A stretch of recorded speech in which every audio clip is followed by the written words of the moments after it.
Today I effed up by accidentally drugging my husband.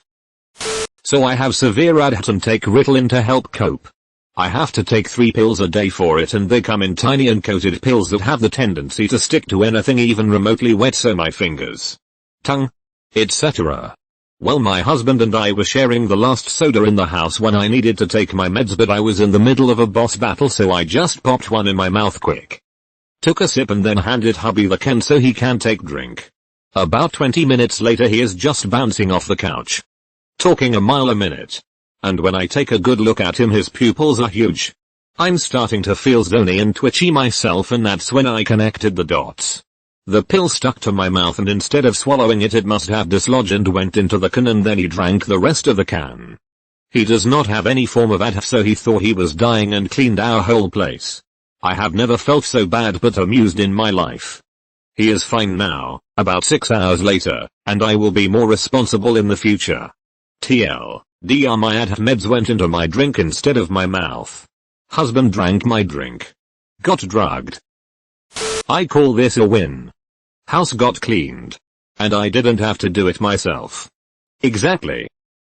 I hate those pills. Isn't it possible to at least coat them a little? As a kid I wasted so many of those, since I always spit them out when they started dissolving in my mouth and sticking to my tongue. They are awful. And they taste horrible too, so when they dissolve it's like a burst of bitterness in your mouth.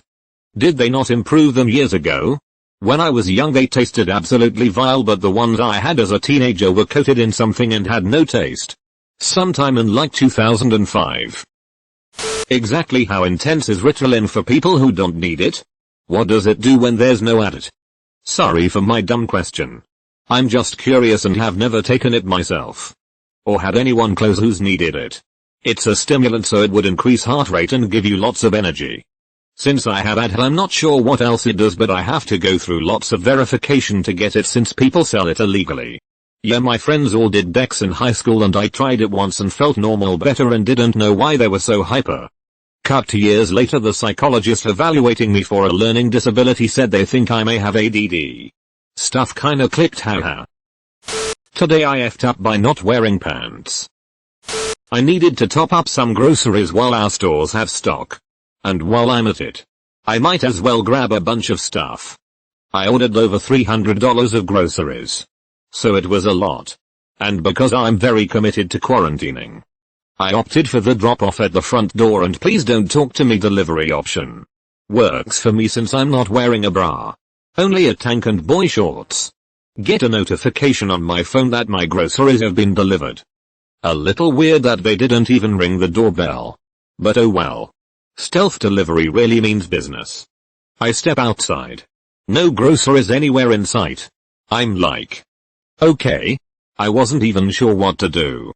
Did my driver run away with my goods? I don't even know at this point. As I'm squinting off into the horizon under the blazing sun, I notice a woman outside of her house down the road from me with her hands on her hips staring at a huge pile of groceries someone had left on her porch. So I'm running down the road, holding my boobs so they don't bounce in my face, and blinding the passerbys with my glowing white legs and butt. I'm like, stop. Those are my groceries. Comma. A little surprised by the aggression in my voice. Where did that come from? It's not like she was stealing them. Comma, she's like, oh. Okay. I'll help you bring them to your door. Her teenage son helped too. It took the 3 of us 3 full trips to get everything to my house. With my bum hanging out and my boobs dragging on the ground.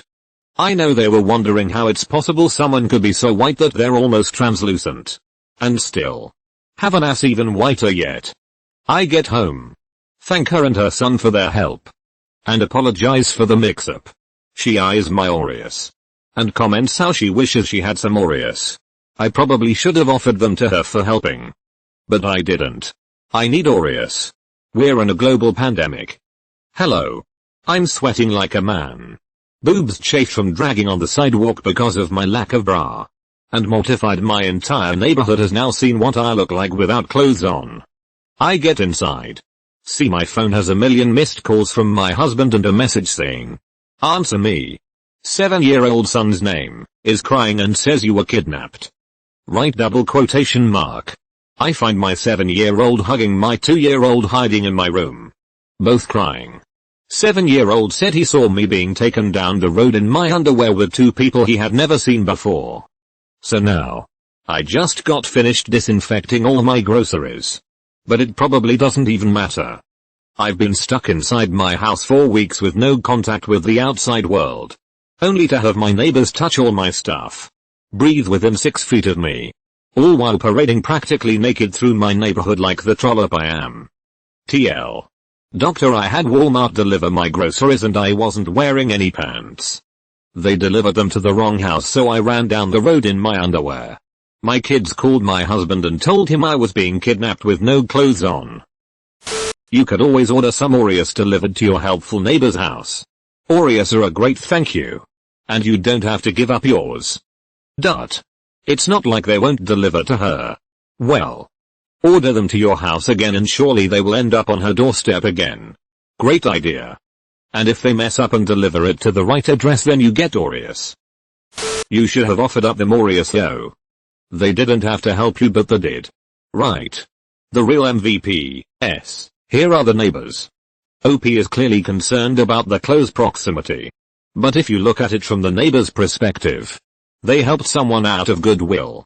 And potentially put themselves at risk doing so. I definitely send some Oreos their way. Yep. OP should send 2 packs of Oreos. A gallon of milk. A roll of toilet paper. And a thank you card to the neighbors. OP was worried about being exposed to COVID-19 by the neighbors. But the neighbors willingly exposed themselves to OP. The delivery person. And the Walmart employees who helped fulfill the order out of the kindness of her and her child's heart. OP has outstanding neighbors. I don't know many who would risk their lives for a grocery order.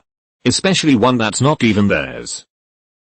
NGL, when I clicked on this I was positive it was going to be a boring story about being caught pantsless on a conference call. Same. I also clicked on the title thinking the same. Again? Well, let's get this over with.